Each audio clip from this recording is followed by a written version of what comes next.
I was actually coming out here to pick up a cupcake and then go back home. Hey, what you doing out here with all this ass?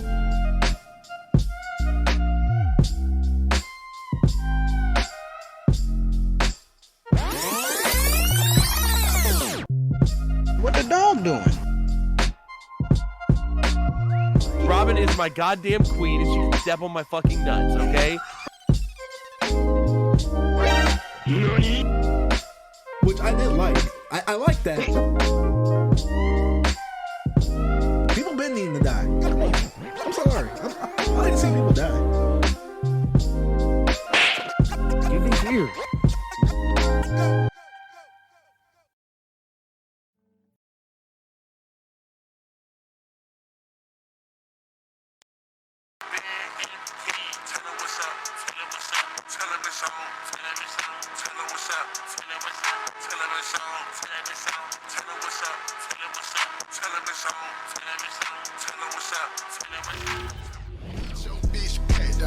I'ma get your hold a man down. WWE SmackDown.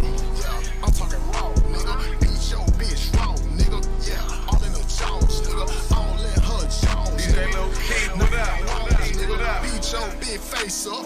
Yeah, I run a cake up. Ride around with the cakers. Yeah, we having fake up. Fake milk pussy nigga. Try to play nigga. I'ma gonna roll you up like a swish and I'ma smoke you, nigga. Yeah, yeah.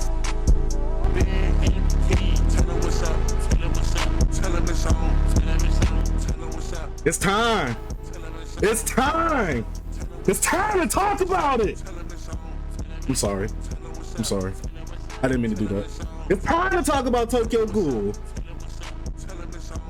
Gotta let the beat play a little bit though.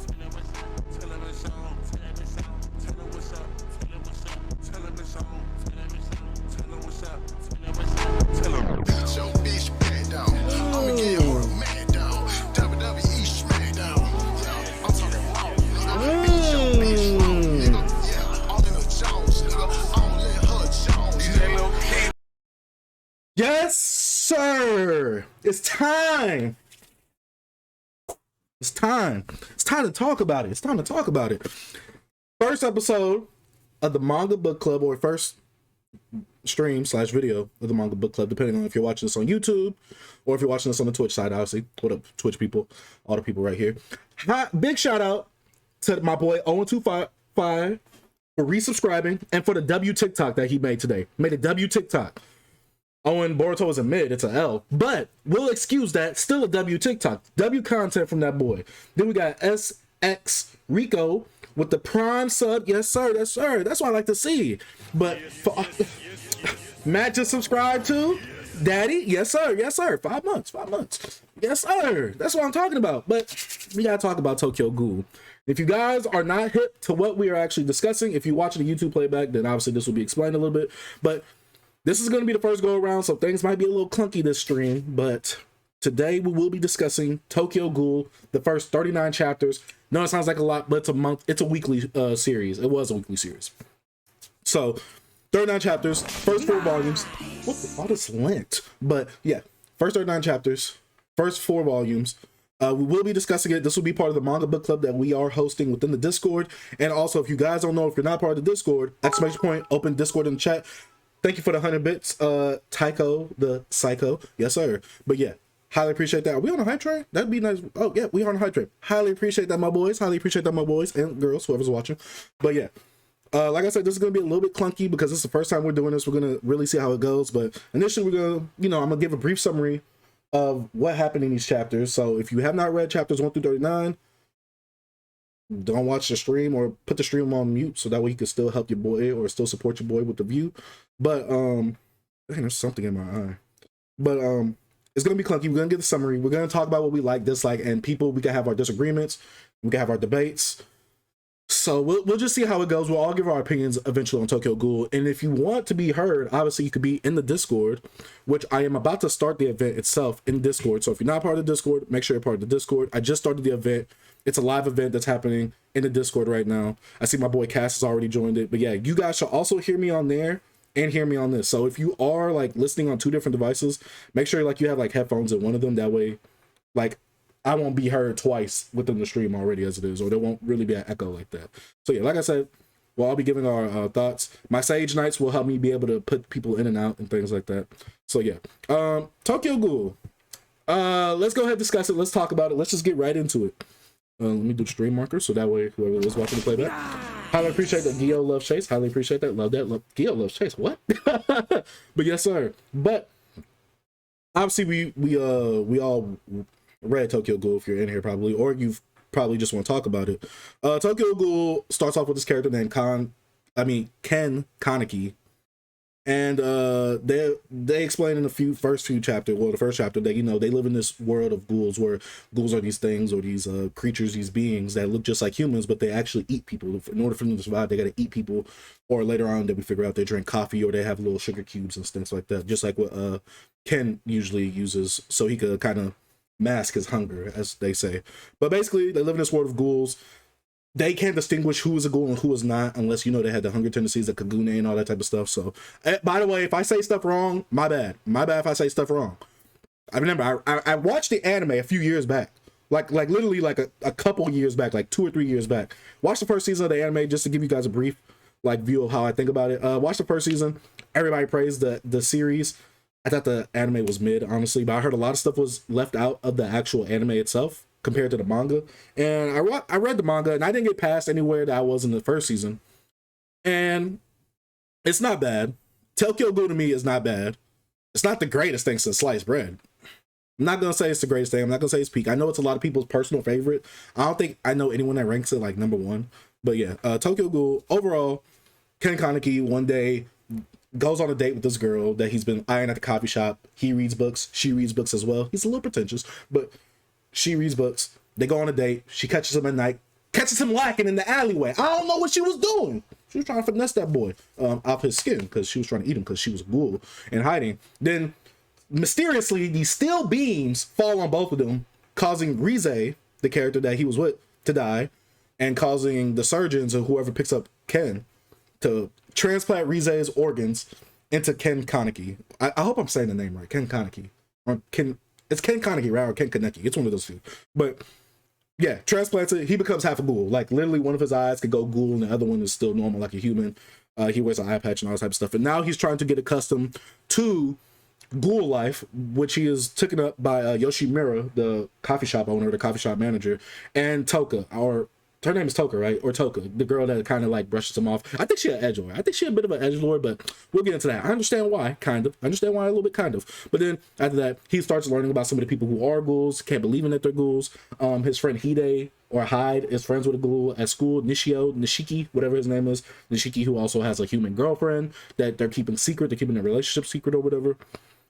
And eventually, the family that Ken Kaneki meets, the mother and the daughter, they one time get caught slacking. I mean, they get caught like slipping by the investigators, the police force that's tasked to take down the ghouls.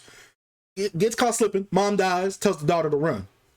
Toka, you know, the what they call her, the bird, or the, I don't know, they call her something, the rabbit. That's what they call her, the rabbit. You know, Toka, she's like, yo, I gotta take things in my own hands. Then one day, the little girl, daughter, I'm sorry, I'm bad with names. The daughter runs away. She finds the hand which was bait by the investigators. And then the investigators come, start swooping in. And, you know, Ken is, you know, helping Toka. You know, he's her backup, basically. And let me see. He's the backup. And I know I'm butchering what's happening, but he's the backup. This all happens in the third volume. To me, the third volume was the best volume because that's when all the action happens. But Toka comes in. Toka fights the one investigator, the one that has like the small eye, but the big eye. He reminds me of Mr. Crocker from Fairly Odd Parents, but he's like that. And then they realize that they fight with weapons that are on terms or like on equal terms with the kagunes that the ghouls fight with, because the weapons that they use, I forgot what they're called, but someone's gonna say it in the chat probably. But these weapons are made from the kagunes of the dead people that from the dead ghouls that they take in, and basically. The guy that looks like Mr. Crocker, he dies because Toka takes him out, and the daughter helps take him out too. And the guy that Ken Kaneki is fighting, which is the main investigator that we kind of follow, Ken doesn't take him out or kill him, but he has to subdue him enough to where he's like, yo, get away from me. I'm not trying to kill you. but I'm trying to make you understand. And I do like the duality. I mean, not the duality, but the parallels of this investigator saying people don't need to die. You're killing innocent people when Toka kills the cop. But when Ken, but you know, on the other side, they killed the mother of a woman. I mean, they killed the mother who possibly didn't do any harm to anybody. I mean, we all know that she was getting packages from Yoshimura from the coffee shop, but still, like, we don't know exactly like if she's done anything bad. It's portrayed that she really hasn't done anything bad. So it's both equals. Like, you know, people are dying, innocent people are dying on both sides, but they're both like living their life or trying to live their life. And ghouls kind of have it hard, especially the good ones that aren't really doing bad like that. So then right after that, they meet the gourmet. I forgot his actual name. The gourmet dude. He likes to eat fine meatery. I mean, I do too. Not like that though. But yeah, likes to eat fine meatery. Eventually gets Ken Kaneki, tricks him, and takes him to this secret restaurant, this secret buffet or whatever. And they find out he's a half ghoul, which is supposed to be like some legendary creature, some creature of legend. Kind of reminds me of Super Saiyan a little bit. But yeah, then he's like, whoa, we gotta call off this feast right here. We can't eat this. And then he just kicks Ken Kaneki to the curb. He's like, yo, I'll feast on you later, my guy. So yeah, that was the basic premise of what has all happened within the first 4 volumes. I know I skipped over a lot of stuff, just give you guys the main points and what I specifically remember. But now I guess it's time to really have people come in and we all talk about it themselves. Now, there's already people in the thing, so just let me see if can I make this full screen? I should be able to make this full screen. Can I make it full screen? I think I can. But yeah, let's go ahead and have a little chat, and I'm gonna go ahead, picture in picture. So yeah, let's go ahead and have this discussion, guys. And whoever wants the floor first, y'all could take it. I mean, it's right here. So yeah, let me see if I can see the request. There's no one raising their hands. Allow requests from everyone. Yeah, we could allow requests from everyone. But yeah, that's about it. I feel like I was rambling for a long while. And we could get on and talk about our likes and dislikes. So this stream got spoilers. It has spoilers for the first 39 chapters. We're discussing the first 39 chapters. So yes. Nobody calls him Ken. What do they call him? What do they call him? The anime is mid. Manga good so far. Manga's cool. It's not bad. Chase, compared to Boruto, how you rate it? Because Jerry says it's right there with it. No, I'm not going to say that. I'm not going to say that. Jerry wildin'. Jerry wildin' with that one. It's not right there with Boruto. It's way better than Boruto. You get what I'm saying? Yeah. Chase, let me in. Matt, just come in. Oh, let me see. Invite to speak. Oh, there you go. Yeah. Just get in there, my boy. Now we are gonna have discussion. Everybody, please be civil about this. Like, let's not come at anybody's necks. Let me put the sound on real quick. Oh yeah, the sound should be good. Ooh. Okay, now I can hear you. Okay, dope. Okay. Where'd you cut off, just so I know I don't spoil for anyone, and you especially? Let me bring it up real quick. Let me bring it up. Let me go to Viz. I'm gonna go to the last chapter just to see real quick. Okay. Dang, they got Tokyo Ghoul all the way down here. Dang, they really got it down here. And the last chapter that we read, I'm trying to see. I think it's literally like when they kill the fat dude. The guy, like the gourmet kills the fat dude, and they was like, "Yo, yeah." So that's what happens. The last thing is like, yeah. The last thing that happens, the gourmet dude kills the big fat dude that was supposed to butcher them. Okay. Yeah, no, Jason's not in these 4 volumes, not yet. This is like halfway through season 1. Jason? Is that the guy that Chris Sabat plays? Yeah, that's like the end of season 1. Oh, I remember that. That was I like that scene. That's literally the only scene that I remember from the actual anime itself, is the last episode. So yeah. Dang. Wait, what's happening? Yes, that's cool. You also have some great. Yeah. F Harry. But yeah, that's the last part. All right, Matt. Now I know you're a pretty big fan of Tokyo Ghoul. Can I say that? Is that the right thing to say? I'm a pretty big fan, but I realize that it has its flaws, you know? Yeah, no. We could be big fan and stuff has flaws. I'm a fan of Dragon Ball Z. Come on. Absolutely. So yeah. All right, fair enough. So what you got to say about Tokyo Ghoul? So first 39 chapters. I mean, you're kind of like thrown into it. Let's see. Okay. So sorry, I'm just trying to like run this down super quick. Yeah, do your thing. All What right, up, he Heartless hops in Weed? there. Who? I do think it starts a little better compared to the anime, obviously, I would say. I don't remember how the anime to me was not memorable. I mean, I would say it starts the same. It's like when they're in the coffee shop and they're talking. Okay. When him and what do you say? Whatever you say, Hyde. I don't know how his name is said. I forgot. Yeah, but that's the first time he's actually inside of like the Ghoul coffee shop as well. I don't know if you realized that as well. Yeah. I thought he was in the Ghoul coffee shop because I remember, like, you know, he obviously meets someone from the coffee shop, Rize or whatever, who was a ghoul. So that's why I thought, like, you know, it was like one of those things where it was like, it was kind of meant to happen. And also, we still had that thing of how, like, the mysterious figure pushed the steam build. The steam, was it the steel beams onto Rize and them. So I feel like, I don't know. I feel like that person also was at the coffee shop as well or something like that. That's how I feel. I don't know what happens here. Important. That stuff is pretty important. It does import later on, I would say. Okay. But I would say, like, for the first couple chapters, you're kind of just getting introduced to like the community of like the ghouls, pretty much, because he pretty much becomes a ghoul in like the first chapter or first two.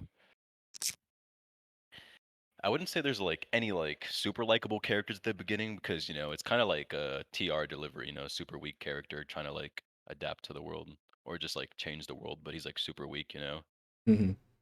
He's also like wanting to be human still, but also struggling how it adapts to like be a ghoul. So like having that like personality confliction of like wanting to be one person as well, you know, like why can't people live together in harmony? Yeah. That does get mentioned later on, obviously, but yeah, that gets covered. It gives me Parasite vibes. It gives me a bit of Parasite vibes. That's what I get too. And I think that's like, because I feel like, to me, Ken, I don't know what they call him, Kaneki. I think that's his name, right? Kaneki. Yeah, Ken Kaneki. Okay, yeah. To me, Kaneki doesn't have that much of a personality, especially if I'm comparing it the two series of Parasite and Tokyo Ghoul, where I feel like Shinichi has a bit more of a personality, obviously, but he's playing off of somebody else though most of the time because with Miggy. But with Tokyo Ghoul, I felt like the manga gives him a bit more character because he did have like his pervy moments within like the first chapter, but overall, I feel like his character isn't like. I wouldn't like give him like I wouldn't rank him highly up as an MC yet. Yeah, absolutely. And I would say it's because you haven't really seen like that, I guess, internal like struggle yet. It's only the first 39, obviously. Yeah. But like, there's also like a ton of more, I guess, more Tokyo Ghoul. Like I wouldn't say it's like a good standalone series, but like it's a ton of like world building because the world is actually very complex as you think between like the transition to the regular and to Re. Now, would you say like, you know, the world building and all that is great without Re?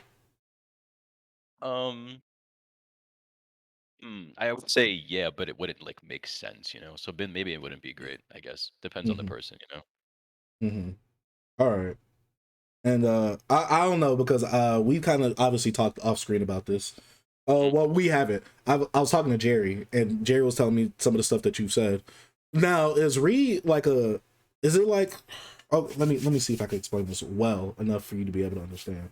Well, for everybody to understand what I'm trying to say. Is Re like Shippuden, where like if I watch Naruto, the first half of Naruto, the pre-time skip, with the Sasuke mission being the last part and Sasuke leaving the village, like, you know how that's an all right ending. Does Tokyo Ghoul have an all right ending at that point? You don't have to spoil it, but like in the manga, yes, but in the anime, it's just like really bad. Like I stopped watching it.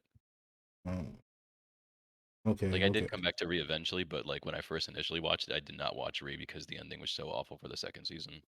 But in the manga, it is definitely like a much better transition. There's also like major changes. I mean, you've never seen season 2, so like you won't really see it as much. And if you do get around to it, you will see it. But I would say it's like a day and light differences. Like you get in touch with like the characters more, and you actually get to learn about everything, like what's really happening in the world and like why this is all happening. Okay. Jesse asked, Parasite or Tokyo Ghoul? Serious question.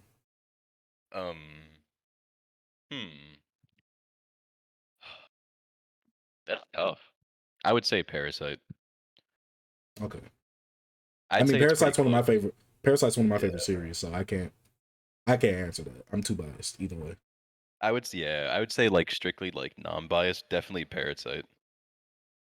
But if it was like going by like just personal opinion, I would say Tokyo Ghoul, obviously. Okay. That's just like one of the first series I read, and also like held super dear, like super relatable stuff, and that's like how it is for anyone. So. All right. Now, Matt, I gotta ask you, what are some things that you disliked about Tokyo Ghoul throughout those first 39 chapters of up to meeting the gourmet dude? 9 chapters. Some things you dislike. Let's go. So I kind of agree with Jerry to some degree about like they set up these like certain like scenarios and like it's a lot of like in-depth conversations that you're really not gonna remember because it kind of like flies by or it's just like not important in that moment in time at all. But would you say that they're important for setup later? I would say so, absolutely. But like that's what I always say. Like it's kind of tough because like as a standalone series, it looks kind of bad. But I feel like he intended to like have this as a setup series because I feel like as a standalone series, it would never even like made it to be an anime. Honestly. And the whole anime is both Tokyo Ghoul and Tokyo Ghoul Re within the anime itself, right? Yeah. Is that the only dislike? I don't honestly I like his like art. I think his art's pretty solid. His paneling's pretty good. I think the paneling was all. I think the paneling was all right. It was all right. I would say one of the things when it came to the art was sometimes it was hard for me to tell what was happening in terms of like the action with the Kagune's movements and stuff like that. That was a problem I had. Like I was like, I don't know what exactly is happening. I don't know if someone was hitting somebody or deflecting something. Like I couldn't tell what was happening. But obviously this was like early chapters, so I'm pretty sure that might have been fixed up, or it might be better within later chapters. Wait, why is Sue crying? This is art progresses later on. Nope, I've had his box full. So like, oh yeah, but yeah, the artwork was all right. It was standard to me. It wasn't the best thing. It was a lot of the artwork wasn't bad. It definitely got its point across, which I was like, all right, cool. Nothing was ever just god awful. Like it's pretty standard across the board. Like it's not bad art at all. It's not something like.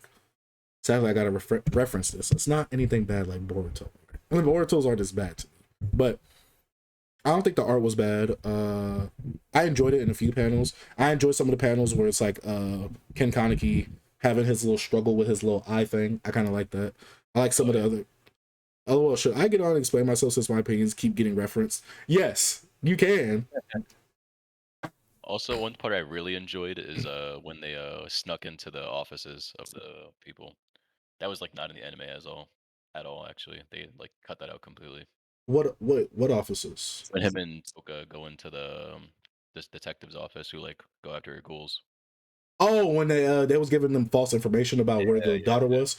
See, I didn't even remember. I don't remember the anime like that. I do remember that part though. I do remember that part. And I did like the fact that when he was about to go through the metal detector, even though I obviously saw like, oh, it's probably, he's a human, so his RC or whatever is probably at the human level, therefore it won't set the detector off. So I did like that. That's also something that's very important. They will like go into more detail about the fact that he is a half ghoul, half human still. It's a very like rare occasion for that. No, Koa, I was saying I remember that in the manga.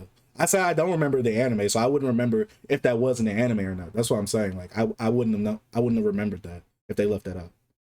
But I do like the fact that there's this little mystery. Obviously, there's little setups like the little mystery of the half ghoul or like whatever they think of this half ghoul or whatever. Even though I think he's still able to be ate and taste like a regular human though, right? I'm not sure, but like the gourmet dude wants to eat him. Or wants to save him for later, wants to save his flavor, or whatever it's called. He wants to do that. I like some of the setups, like with the steel beam guy, the guy who set the steel beams off, and the legend of, or whatever, the myth or rumor about a half ghoul.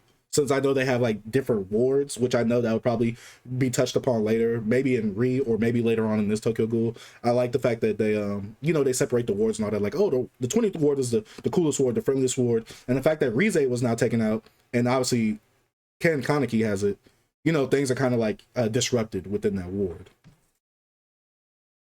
Gourmet got the appetite, you nasty bastard. Chase, he just said it's not an anime. I also enjoyed the detective that he fights. I forget his name. I always forget it. Amon, something like that. Amon. Yeah. I like his character too. I get it. I guess like I get his character and I like his character. To me, there's nothing wrong with it. And I like the panels with him in it, actually. Like when he was working out and like he was super pumped and he was like, yo, I gotta get these ghouls. Yeah, when him and Kaneki are fighting, I enjoy that because that's like one of the first interactions. Yeah, and then he was like, "Why didn't he kill me?" Like that was the thing that came out that fight. He was like, "Why didn't that ghoul just try to kill me or eat me? Why did he let me run away? Why was he telling me to run away?" I like that interaction as well. It's kind of like I wouldn't say like duality, man, but like two men who want the same thing but are like on the opposite side, you know? Mm-hmm. Mm-hmm. Definitely, I do agree. PK Splash, no, they did not say who dropped the steel beams. It was just this mysterious figure. Right now, I'm speculating it was Yoshimura. I think that's how you say his name. I think it was the coffee shop owner. Right now, that's why I'm speculating. I don't know yet though. But yeah, and I guess we kind of see a bit of like the place that Rize held in that ward. I'm not. She was the head of that ward, right? Like she was the top dog in that ward, right? I think so. I know they talk about like how her Kagune is super strong and like I guess each person's ghoul abilities have different powers, something like that. Yes. Yeah, it's not like too touched on yet, but they talk about like in the training sessions between Ken and Toka, how like, oh, since you got Rize's ghoul thing, you should be able to heal up quickly and your skin should be as hard as steel or something like that. I don't know. I don't really remember it like that. I mean, I don't remember it as well. Oh my god. No, I can't remember if they ever said that. Imagine this for a second. Your girlfriend's lying on the ground naked, and there's some dude next to her with his pants down. He says, "I didn't do anything. I just happened to be here." Well, would you believe him? I'd kill him. I remember that line of dialogue. I was like, why does that sound familiar? I remember that line of dialogue. Because that's when I think Ken was in the alleyway with everybody else. I think. I'm not sure. I think it was like with the random ghouls. He was in the wrong ward. Like he wandered off into the wrong ward. I think. But yeah. Right now, I won't say that Tokyo Ghoul is not bad. Tokyo Ghoul is not bad. But I do want to hear Jerry's opinion on like why he feels the way on Tokyo Ghoul. Nishiki, I don't know, blonde dude with glasses said that. Oh yeah, I think that's his name, Nishiki. I don't know, Matt. You're the Tokyo Ghoul aficionado, so you should be able. Okay, cool. Yeah, but yeah, I got it. I want to hear you guys' opinion because we've been talking about this throughout the week, and now it's time to talk about it. I know Cass has read this a month prior, so he's been ready. I would have to compare my meat to his.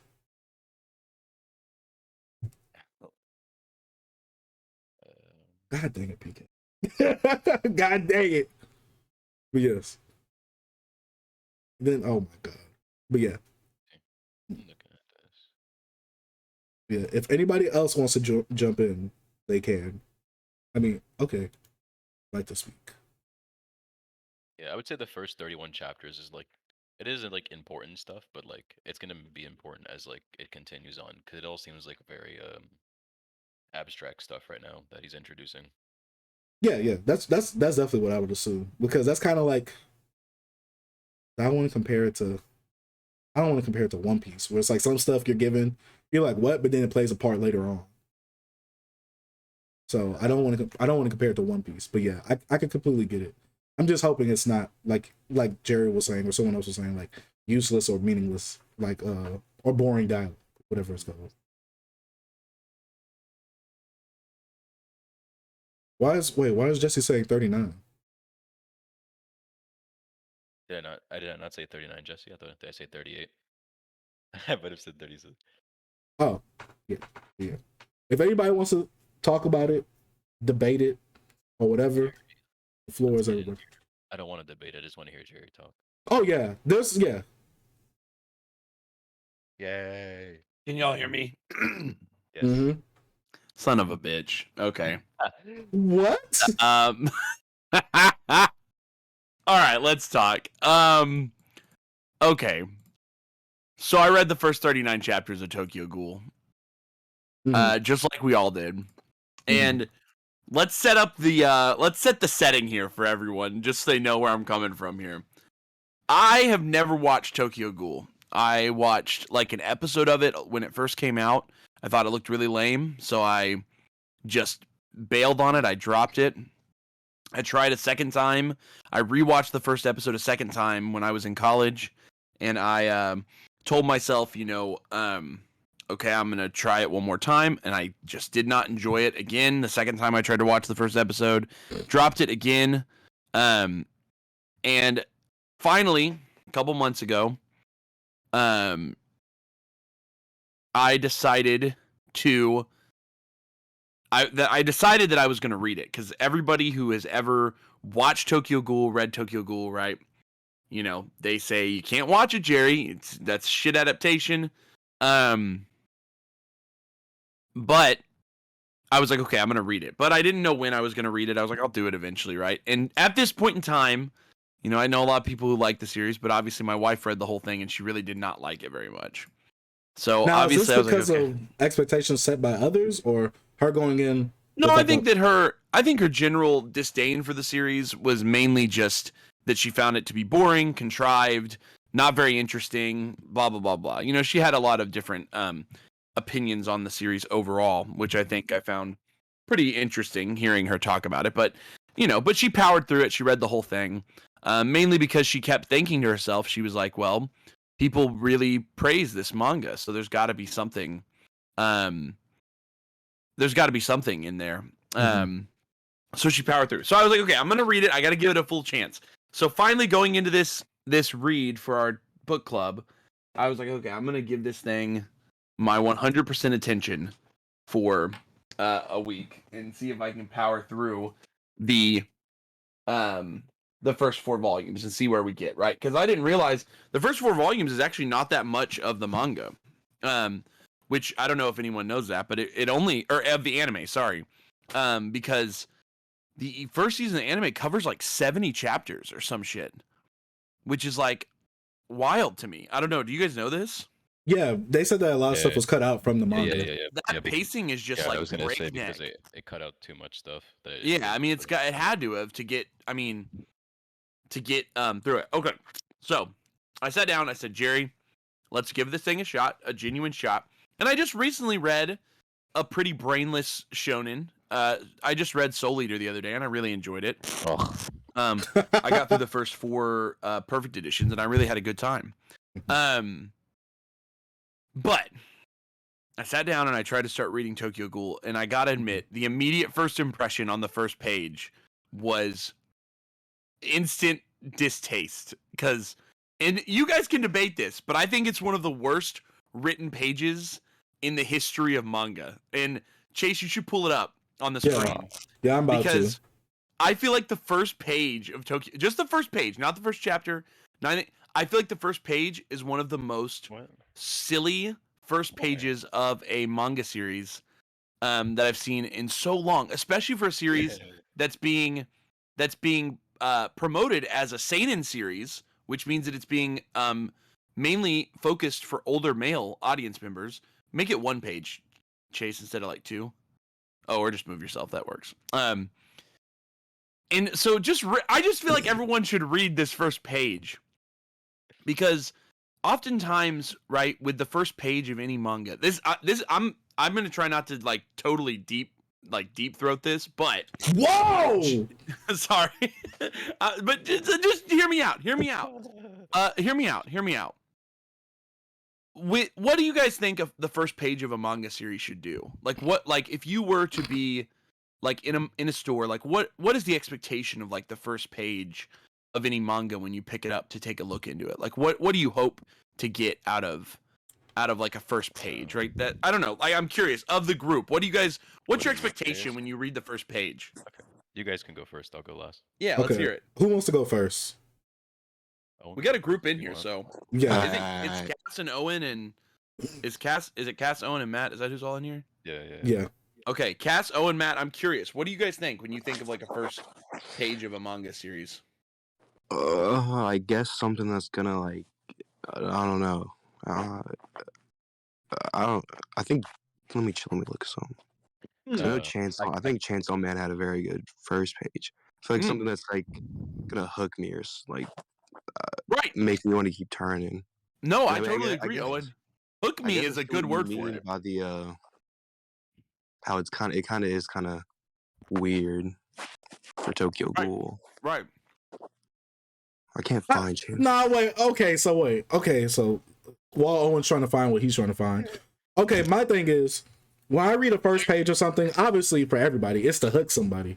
But for me, it's like, you know, I'm not expecting a first page to, whoa, this really got me. Like, I gotta read my thing is, when it comes to a first page, like this first page to me, when I read this first page, I'm thinking, oh, I'm about to get into a horror series or something. Like I'm thinking I'm about to read something like horror, right, as in like something that we've grown up with, generally, like Nightmare of Elm Street, Jason, all the time, like horror. Like I'm thinking we about to get into a scary story, not I guess an action seinen series. That's what this first page gives me. Can you think of other like series that have even set a world up in this similar fashion where it's like a narration over like a miscellaneous human being murdered, essentially? That's like a pretty standard like a horror movie setup, actually. I would say this is a cliche horror movie setup where you've got like a person running through a back alley that we don't know who they are, murdered by something that we can't tell what it is, with narration or this is a very like 90s 80s movie setup that we get in this first page. Okay. Right. So I guess we kind of agree on that. So, then. I was gonna say I see where your tone is like where I could see where like why you're getting that vibe. Do you think that's I'm curious from all of you. Do you guys think that is like indicative of the series to come? For this, like, this is not for me. This is something like if I were to first read this, right? If I were to first read this, I see the title. I'm judging literally a book by its cover. I would think this is like this is about some cops or this is about some teenagers fighting ghouls or fighting these things that are invading the earth and killing them. That's what I would first think if I would have just first read this chapter. Like I said, anyone else? I get super horror movie vibes from this, like Western horror movies, by the way, because I've never read Junji Ito or nothing. Yeah. No, I'm curious. Okay, Cass, Owen, Matt, what do you guys think? Any other thoughts? Cass can go. I'll go last. That's good. I mean, I was just looking through some of my series and like looking at first pages, and it's pretty standard. Like it is. I picked out like One Piece and Bleach and stuff, and their first pages aren't super like catchy either. I feel like. I have a question, Cass. Wait. Wait. One Piece and did you say One Piece and Bleach? Yeah, that's the series I picked out. Will you tell me what on the first page of those two? Do we see the like named characters? No, I think we see Gold Rogers in the whole. Oh, he left his One Piece to be found or whatever it's called. But it's a named character, right? Like it's Goldie Roger. And then what about what's Bleach's? Is it Rukia that's on the opening page of Bleach? It is, and she's like being super mysterious. So here's the first page of One Piece, for example, right here. I'm curious.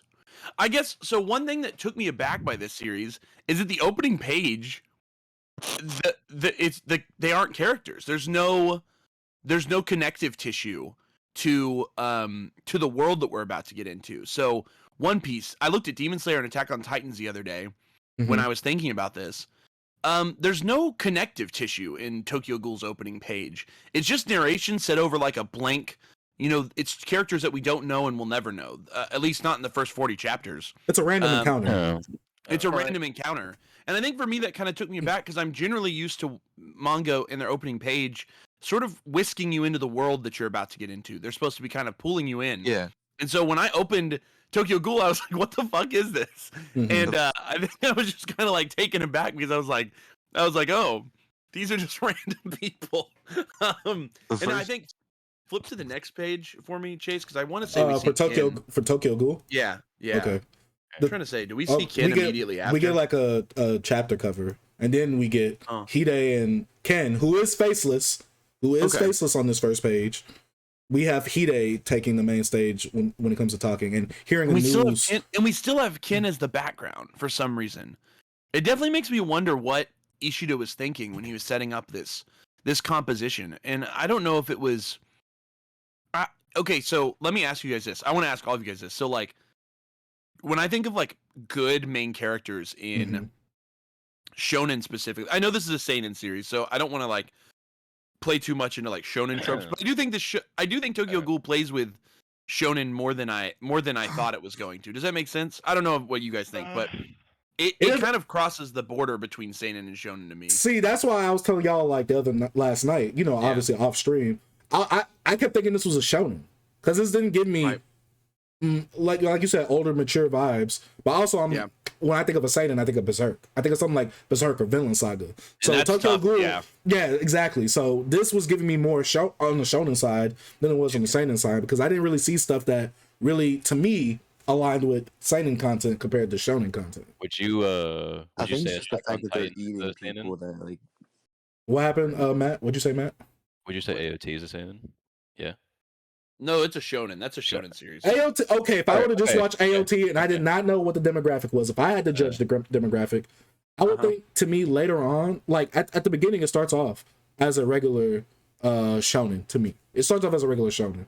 Okay, Then what do later you on, think? to me, it gets more seinen elements. Okay, well that's just like Tokyo Ghoul then. That's how I compare it. 'Cause Attack on Titan is literally just like Tokyo Ghoul, and I've read both of them.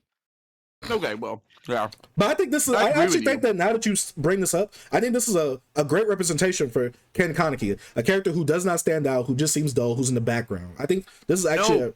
So yeah, what I was gonna say, Chase, is like, oftentimes, like some of our favorite main characters, they're gonna be like one of two things. I think that generally, people are attracted to main characters that either have strong conviction or something that aligns with their personal will. So like, I think what makes Asta in Black Clover like such a great character is that he makes decisions that generally us as the reader are going to agree with.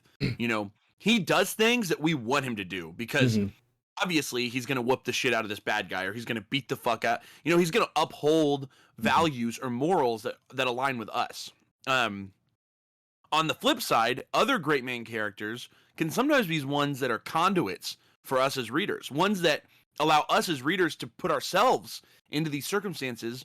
And generally, those main characters take a little bit of a backseat and mainly just provide a window into the decision making of the world that's going on around them. So for me, Ken is one of those conduit characters. He's one that he's not going to make tough decisions. He's generally not even going to make. And I think that the author's trying to give it that to us in the beginning of this year, in the first 4 volumes. It feels like Ken is not going to be set up. He's going to be set up to allow us as the reader to grapple with tough decisions. He wants all of us. I think Sui Ishida wants us to question, would we eat humans or not? Would we, would we make that decision if we were playing?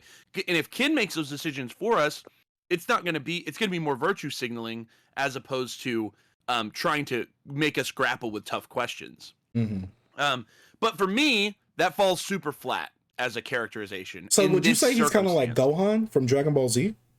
I think Gohan is a conduit type of character for sure. I think he's one that that Toriyama set up as a type of conduit. I'm trying to think of like a really good example. I mean Shinichi. Yeah, Shinichi from Parasite's a better. I think he's like an elevated version of Ken Kaneki, honestly, which is maybe kind of fucked up because Ken came much later. Yeah. I'm trying to look at my manga volumes to see, because I would call a character like this. I would generally call a character like this a reactive character, a character who reacts to things because of the circumstances that they're given. They're almost passive in some regard. You know, they exist in a world where actions and acts kind of occur around or on them. I would say as of now, he's a passive character. Yeah, as of the first 40 chapters. Sorry. Yeah. Yes, absolutely. I agree, Matt. Sorry. And yeah, remember, I've only read 39 chapters. This is only the first, I have no fucking idea what happens next. I genuinely have never spoiled myself. I don't know what's coming up. I only know of one thing, and that's because it was the only memorable thing that came out of season 1 to me. Oh, from the anime, right? Yeah, but it was a fight scene. So yeah, story beats. I really don't remember any of them.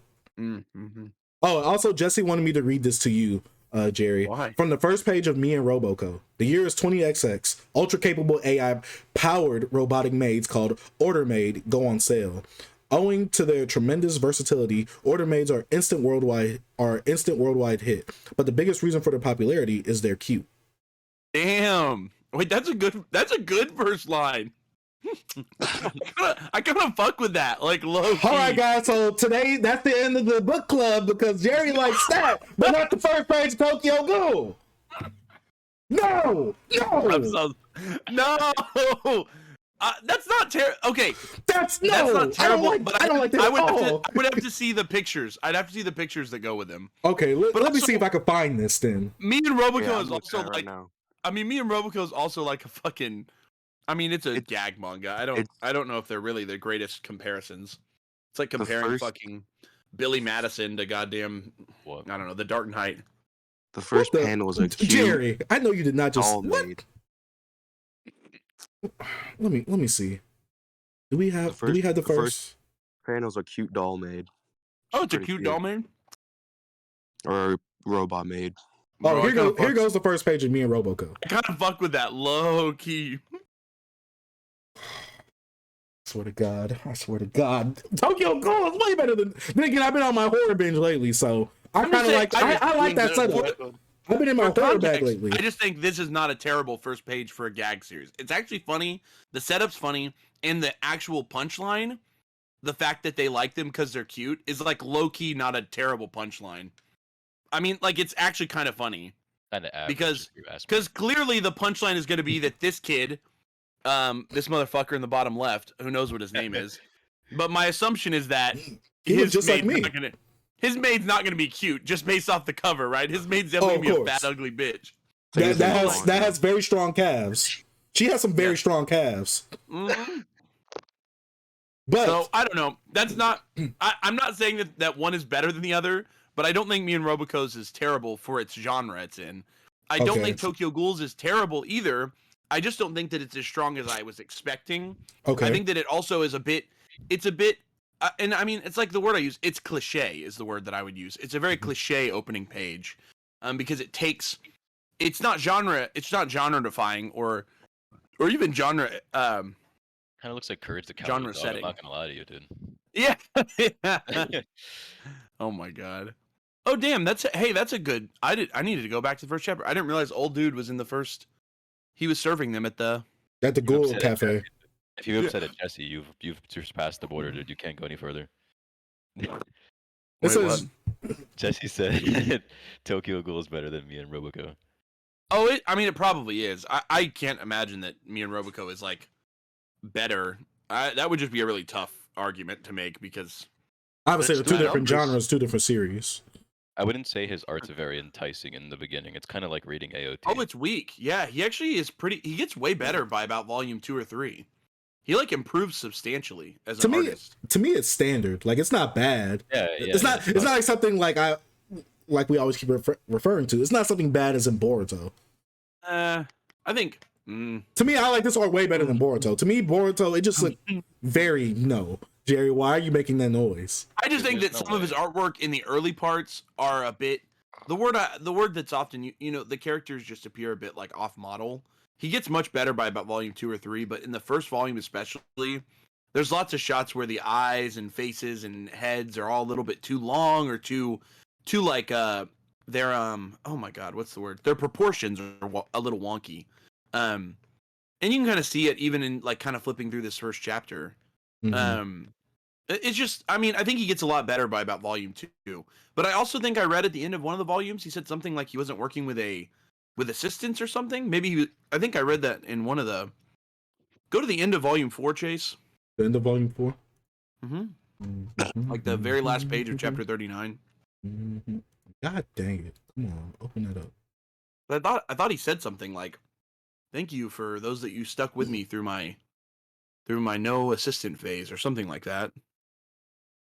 Oh, assistant. Which would make sense why the artwork's a little bit rushed. Oh, thank you for reading that. Years Gone By, my first series, first time drawing all digitally. It seems so long ago that period when I was working on volume 1 with just one assistant was a period of pure anguish. Thank you, Mr. There we go. See, yeah, I'm still inexperienced, but I would be grateful if you would continue sticking by me. Okay, and that I think that helps to explain what was happening there. Is that he was probably having to put out the volumes. He's putting out the artwork by himself, and he was having to do it on a really tight schedule. So he didn't have a lot of time to go back and fix proportions, clean up some of the line work. He probably didn't have as much time to work on the backgrounds. So that's probably why the first volume especially looks a little bit messier than his later work. He clearly, with assistance, it improves his work pretty exponentially, but I don't know. Look at the first the starting page for Trojan X. Oh, that's his new one, right? Yeah. Serious.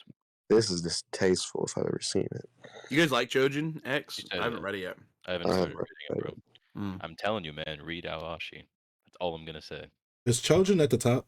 I haven't read Trojan X yet. My boy Matt got on this stream just to pump his real agenda. So this is the first page of. I'm about to say, Owen, don't make me take the stream down, dog. Yeah. What you doing? No, this is good stuff, dude. I'm about to say it's something of an affliction. What is this? This looks like some from what I seen from the first volume of Platinum End, just the cover. I would think this is Platinum End. I kind of like this better. Yeah, I like this better than Tokyo Ghouls. This does remind me of the Eclipse suit. Your character's front and center. I assume that's your lead right in the middle. You have an establishment of some sort of force. You've got a really vague line, but it's a lead-in that kind of makes you want to flip to the next page to figure out what world he's setting up here. I like this better than what he started with in Tokyo Ghoul for sure. Jesse also said that he doesn't know if you could see this, but he says, does Jerry honestly hate Tokyo Ghoul more than Fire Force? No, I think I like it better than Fire Force.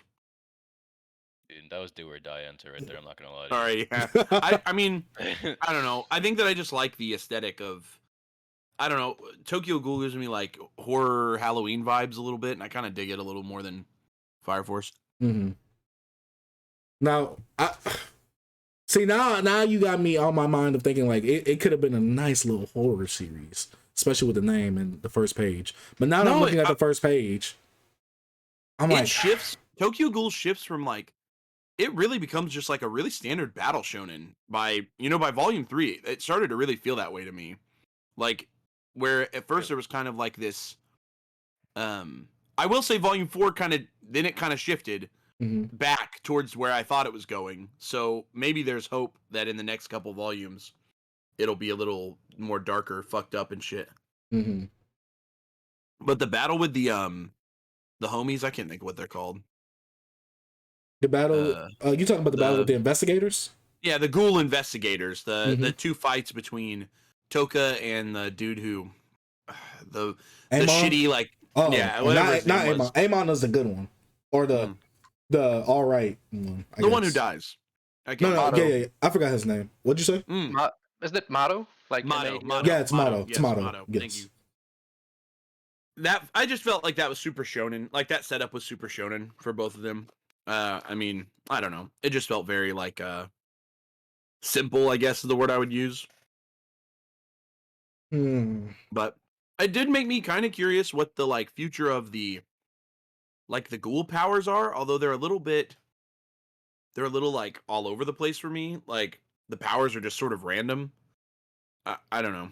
Do we say random? I think it's just we haven't really seen a lot of other ghouls to compare them to. Except for Nishiki, which leaves them room to be like, oh, this ghoul has this. But for me, as of right now, if we're going to take it right there, there is no rule set, like a power system established yet. Right. We don't know. Like, yeah, it just feels unexplained, I guess, still as a volume 4. Understandable. I feel like we haven't seen enough ghouls fighting to actually. Yeah, like, okay, now I'm going all the way to the end, but like, at the very end of volume 4, when the gourmet just sort of explodes through that human. Yeah. What the fuck was that? That was goatness.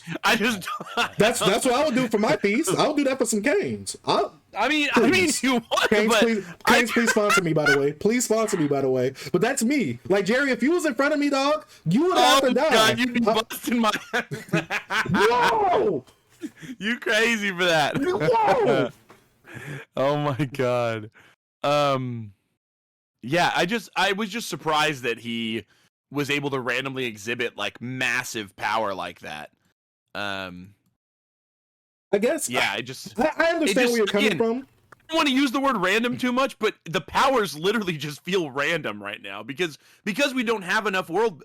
And I meant to talk about this too, but one of my biggest complaints is that instead of like using some of the conversations early on to like build the world, he instead is doing something where he's setting up like loose threads that are intended to bring us somewhere, right? There's like early hints of the bookiness of Kaneki.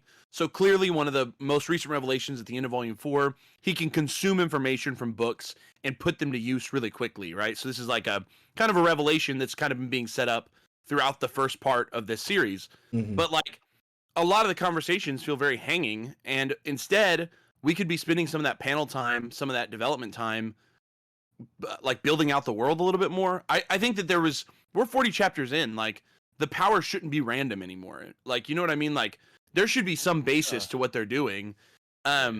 I think that there's space for that in the again, I'm sure it comes. It's got to come because there's got to be an explanation for all of this. I mean, there's 300 plus chapters, of the series. So I'm sure that we get to a lot of that world building. I'm just surprised how little of it, like how little time he dedicated to it in the first 40 chapters. Ishida just didn't take a lot of time to build out some of those corners of the world when he could have.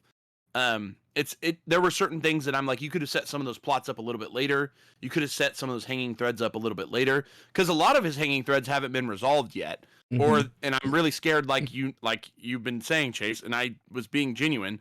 I'm scared that some of these hanging threads go nowhere. That they're just dialogue to fill space and time, and that there's not going to be an end goal for some of them. I'm not saying all of them. I think some of them are clearly a setup, but I do think I'm scared that there are some that there is no, it's like dialogue just to have dialogue. Concerned about the most, I would say. Oh, Matt, you're gonna make me bust, dog. I think that some of the setup that I'm the most concerned for. Okay. One is that there's a pretty significant amount of time dedicated to the fact that ghouls act in wards, right? That the wards are a significant portion of ghoul action, right? In the first 40 chapters, we've mentioned the wards, like in the conversation with Uta, in the conversation with what's the homie's name? Yomo, I don't know. Whatever his name was, I can't remember. Which one was Yomo? Yomo was the guy that... Yomo's his name, right? That's the one that Kaneki stabbed, and he was like, oh, I'm sorry. Yeah. And then he's like, oh. Uta, Yomo, as well as conversations with Toka. Obviously, Old Fella has mentioned wards a little bit. I can't remember. Yoshimura, is that his name? Something like that. Yeah. Yoshimura's the old dude. Yeah, okay, so Old Fella, he mentioned some stuff like that. Wards have come up a lot, and I'm just scared that, like, I think that, I mean, if you're mentioning it this much, you've got to do something with it. Like, there's got to be something to come. But I'm just worried that it's not going to be as substantial as I think it's going to be. That's just my thought. I'm worried about that one because I think he's setting up one hell of a ward 4, 1 through 4 are the gangbanger wards, and the fucking ward 20 is full of peace, and like there's like all these mentions of this warding of ghouls. And I just don't think there's going to be like not a big payoff. I don't think there's going to be a good payoff. That's my worry. That's one. And tell me, Matt. I mean, I don't want you to spoil it. Yeah, absolutely. So I guess it depends on your expectations of what like you want out of it. So that's always what I say. But I would say the reason he kind of leaves some like mystery to the wards is kind of like basically just like humans living on Earth. Like not all these ghouls get along, and you do find out about that as the story goes on. Like. The reasons why they don't talk to each other, why people don't go to certain wards, and like even ghouls don't get sent to other like ghoul wards because it's just too dangerous to be there. It's not even worth going. But I wouldn't say he touches base on every single ward like individually to that extent. I mean, I would say like it has been a while since I read it, but he definitely goes into like detail. Like you do definitely see like a couple like ghouls from certain wards come into certain fights throughout the series. I will say that's what I will. I think that's what I was. I think part of me presumed. And you do meet like very unique characters that will continue in the series as well from those wards. Okay, see, I think I got that a little bit, but that was just one that I feel like he dedicated. I think maybe he spent too much time on it. Is the word I would use. Like, I think that it became dialogue that was superfluous. Like there was no need. Like we understood it. You know what I mean? Like if he had just let it hang and like threw it in there, we would have got it. We didn't need a rehashing or a re-mention of it multiple times. Because I don't think he's going to use, because like you said, I mean, it sounds like he never like makes Kaneki go and explore wars. There's no like, I assume there's no like ward versus ward warfare or something that happened. Maybe there is. I would assume so. That's what I initially got. Like there was going to be some huge conflict to where a lot of the ghouls are just going to be in some type of situation where they're going to have to go against other ones, and then there's just going to be mayhem within the ghoul quote unquote underworld. And then don't forget, we have established that there is a ghoul underground or whatever, where if Kaneki goes in there, he could get lost if he doesn't go with Toka or whatever. Yeah, okay, so riddle me this, Matt. I don't got it. I got your answers, baby. No, riddle me this. Okay, so ghouls eat humans. Correct. For some reason, that is as of now, fully unexplained, they can also consume coffee. Okay. Is that ever.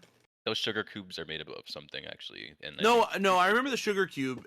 That gave Yoshimura gave an explanation of the cubes, but coffee, unsugar cubed, is just edible to ghouls. And I'm not saying that you need to have some deep explanation for like why coffee is edible to ghouls, but I guess what I'm looking for is it feels like a hanging thread to further develop the history of the ghouls. Why are they on Earth? Why are they here?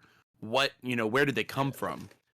To me, that's what the coffee thread is, right? It's something that, you introduce it as a simple concept, and then all of a sudden you give us a deeper explanation or understanding as to, well, it has some sort of history, relevance, importance for why ghouls have survived as long as they have. Or I guess it's continue. Go ahead. No. Please So don't, my thought is like, Jerry, are you expecting a coffee war to happen? No, or there's like a shortage of beans, and then they all got to start fighting for it? He wants an in-depth answer, and that's what I'm here for. No, I think that for me, like, the main thing is that I think that he's setting up another one of those threads where I'm like, I don't know if there's going to be a payoff for the amount of conversation we have around ghoul food. I just don't know I don't know if there's, as of right now, he just kind of throws it into conversations throughout the dialogue. I guess. And I'm constantly kind of thinking to myself, like, is this going to lead somewhere, or is this just mundane?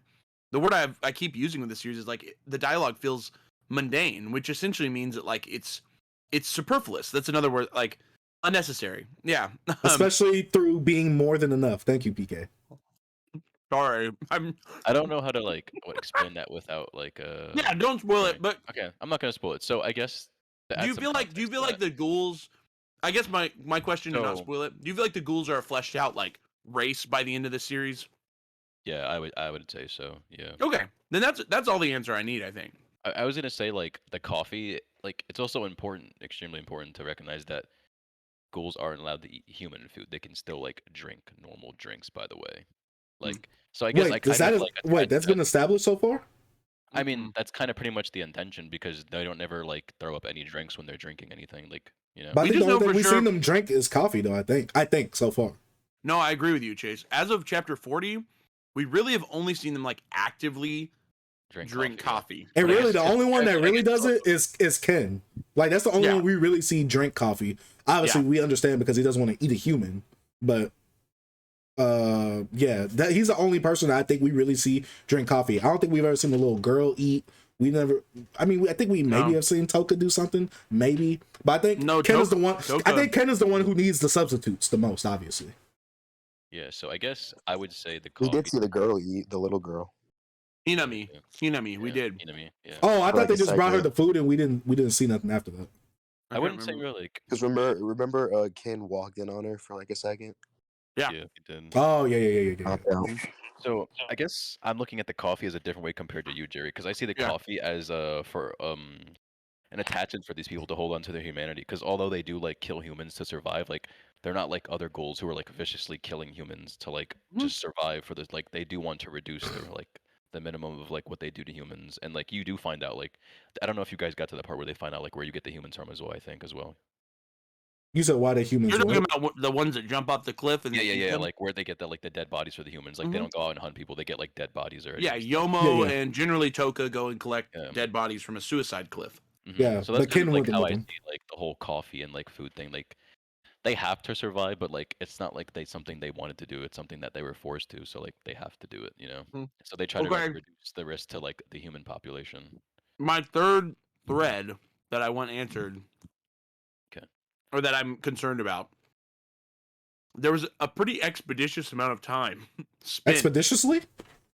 All I'm saying, Toka, why the fuck is she going to school? And why does she care so much about this bitch to eat her food? See, I would think maybe there's a romantic. Like, I think I'm speculating. I don't know. I think there's a romantic relationship happening with that. That's why. Toka likes girls! I think that's what I'm thinking. That's what he wants, bro. It's not what he's thinking. Yo, I'm about to fuck. I mean, hey, I wouldn't be mad at it either, but it'd kind of be weird because, like, well, if Toka go down, you know, I'm just saying, let's, you know, hypothetically, if Toka goes down there, like, will she get ravenous and like just eat her up? Like, you know what I'm saying? Who knows, dog? Who knows? You know what I'm saying? Like, she get like, what if she gets the taste of that, you know, in her mouth, and she starts gagging and throwing up? Oh, Whitey Nelson Hypothetically. said Hinami can drink mine, dude. He nasty, bro. But What? No, Whitey Nelson nasty, bro. disgusting. I don't think there needs to be anything special about the coffee. I mean, see now that Jerry put this on, because for me the coffee thing was always one of those things like how you explain it when Gojo gives Yuji his outfit, and he's like, "Why'd you give me a different one?" He was like, "Oh, just cause." Like, to me, that's what the coffee thing is at this point. Because I'm like, I feel like if they try to explain it, and if they try to big brain this, I feel like it's gonna be stupid. That's why. I don't think the coffee needs like any sort of like deep explanation. But I think that part of what the series needs is just a better comprehension of like the ghouls' place in society as a whole. Because we're not in a fantasy world, you know? Tokyo Ghoul, to my understanding, is just in a slightly altered Tokyo, right? It's a Tokyo where ghouls exist and a Tokyo where ghoul investigators exist, obviously. But aside from that, it's mostly the human world. So because of that, I think that you're put, you know, when you're in a fully developed like fantasy world, there's a lot more space to do that. But in a slightly altered human world, you kind of have to, I think, put a little bit more context to a lot of this. And I think the coffee is not bad. I just think that it leads me as a reader to believe that there is more to learn about the ghouls and their history. That's why I considered it a hanging thread, not like it's not like an unexplained mystery. I don't care, it doesn't matter why they do it.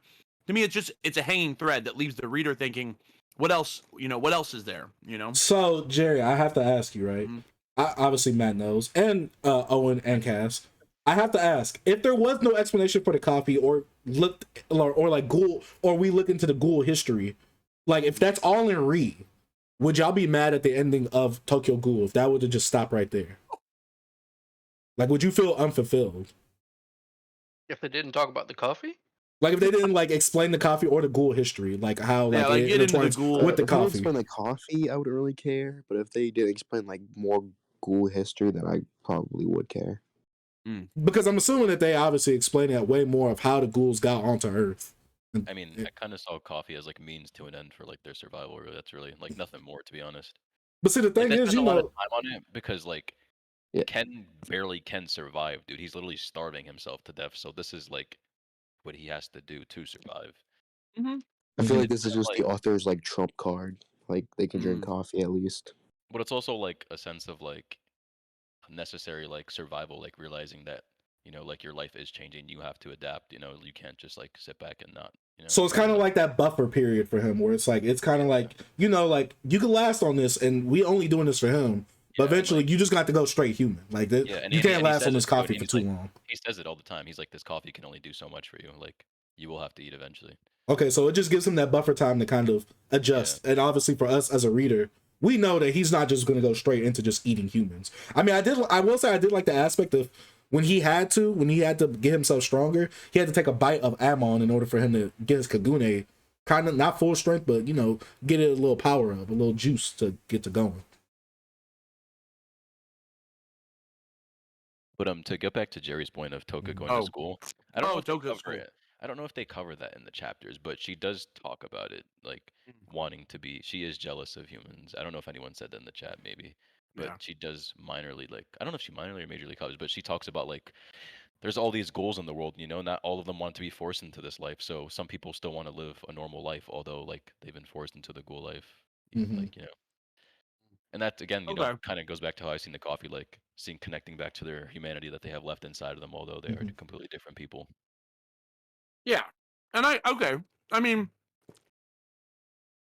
so to some extent, I think that what I've come back to again is that like in these first 40 chapters, Ishida I think he over expounds a bit, which all I mean is that I think maybe he establishes a theme or a concept that he plans to use or utilize later, but he just kind of like overplays it a little too far.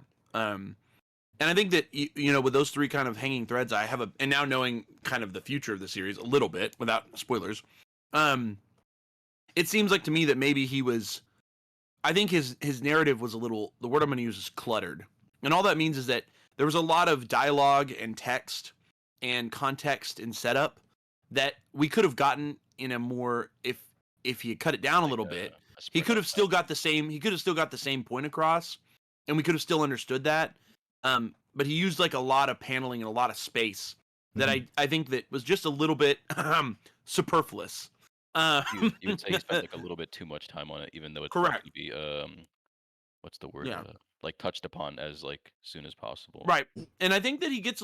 I will say, personally, I feel like his narrative is getting a little tighter as the series has gone on. You know, the first 10 chapters were especially.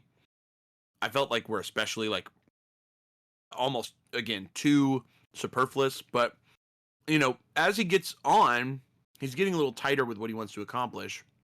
And I think that's helping a bit. You know, I first kind of sat down and wrote some thoughts out after volume 1 and 2, and then I wrote some more thoughts after 3 and 4. And I felt much more positively about the series after I got through volumes 3 and 4 than I did after the first 2 volumes. I think that has to do with the word I'm going to use here is pacing. I think that his pace is improving with the actual storytelling elements as he's gone on with the series. And from what I understand, I think his pace is only going to get better and better as the series goes on. I think something he struggled with was placing important details in unimportant areas during the times of the story, because you can forget it at times, especially with a series like this, because it does become like a very like I wouldn't say like it is like a deeper meaning series, I would say, but obviously there's like a simple story above that. But with the idea that he's trying to convey, at least I would say he emplaces that. What do you think? I'm curious, Matt and Chase and Owen and Cass. What do you guys think the theme of Tokyo Ghoul is, based off the first 4 volumes? I see. I'm about to say something. I feel like they trying to make Ken Kaneki like the Martin Luther King of ghouls. You get what I'm saying? Like he trying to find equality for both ghoul and humans, like with the help of Amon, who I think he will eventually, I guess, team up with to fight some big bad ghoul. And they'll be like, hey, all of us ghouls aren't bad. Some of us are good. Like, you know, because right now the way that the story is going, it's really just Ken Kaneki trying to find his place between being in the human world and also being in the ghoul world. Obviously, they're trying to flesh out more of the ghoul side of things, since Ken is with the ghouls all the time now, since he's a ghoul. So, I mean, I honestly don't know where. I can't even speculate what the ending is. It's not like a shonen where it's like, oh, I'm going to be king of the pirates. I want to be Hokage. Like, you know, it's nothing like that. So, right now, I just can't tell where it's going to go based off of what we've read. So you said the theming kind of feels like almost like a Martin Luther King analog. Is that what you said? No. I feel like it's trying to be like equality for humans and ghouls or whatever. And I'm saying that. I feel like they're trying to make Ken Kaneki the Martin Luther King for ghouls or something like that. Like all ghouls are equal. We're not all bad. Like, you know what I'm saying? Like, no, I think that's a good comparison personally, but that's just me. I think that's actually you know, like he's telling the other, you know, he's telling the other race or whatever, the race of the species. Right. Oh, you just need to see through our perspective too, and then you know, like you gotta run away because he's about to eat the old dude. So, right, like I said, right now, I don't know where the story's going to end. It's not like Berserk where Guts is like, I gotta kill Griffith. Owen and Cass, have you guys only read the first 4 volumes, or have you guys read the whole thing also? Just 4 volumes. Oh, okay. What about Cass? I've read the 4 volumes, but I've watched all of the anime. Oh, okay. So you know a little But it's ahead. been a long time since I watched 3 as it was coming out, and then Tokyo Ghoul. Oh, so you've actually seen all of it, Cass? Like you saw like Tokyo Ghoul, Tokyo Ghoul season 2, 3, and recent 2. Okay. Yeah, I don't remember much because I got that goldfish brain. Yeah, I watched season 1, but I ain't really like it like that. I don't remember anything. Really, the last thing I remember from the season was like the fight under the bridge with the old man. And he got packed up. That's like the last thing I remember. Facts. Okay, so Owen, Cass, what do you guys think? I mean, just based off the first 4 volumes, and so trying to forget any of your previous information on the series, what do you guys think of the first 4 volumes? Like, what the theme of the series is kind of my question. It touches a lot of, like, it makes us think about like how we perceive what's good and bad, because it's like the humans, gonna use the word pure humans, are acting like really, really villainous. Like they're doing super cruel stuff because they think they're in the right, but then that also goes the other way around for the ghouls. So I think that's very important to like At least in these 4 volumes, you see that a lot with the investigators and the struggle between ghouls and them. No, I love that, Cass. I love that because. Oh, sorry, Matt. Was I? No, you're good. I would say let me get a drink before I dive into this. Okay. Okay. So Matt, Cass, what I loved about that, because I'm like sitting here thinking the same thing about how the author specifically introduces the main human characters that we know right now are like massively like over characterized. You know, they're like very evil almost, right?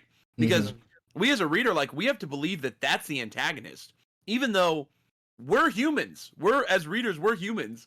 And if there were real ghouls out there eating human beings every night, we might have a tough time empathizing with the ghouls as like a, you know, the author wants us to see it through Ken Kaneki's eyes, who is a human turned ghoul, right? He wants us to empathize with that sort of line walking. And so I'm sitting over here like, damn, like this theme at its core is pretty good. It's got a pretty good moral conflict at the core of this series. And when I read it, I was like, wow, like I was very impressed by Ishida's ability to set up what I consider to be a theme that it's touched on. You know, I can't think off the top of my head of like any like quick thoughts of like other media that might have a similar theme. But this theme is definitely something that comes, you know, good versus evil and what good and evil are.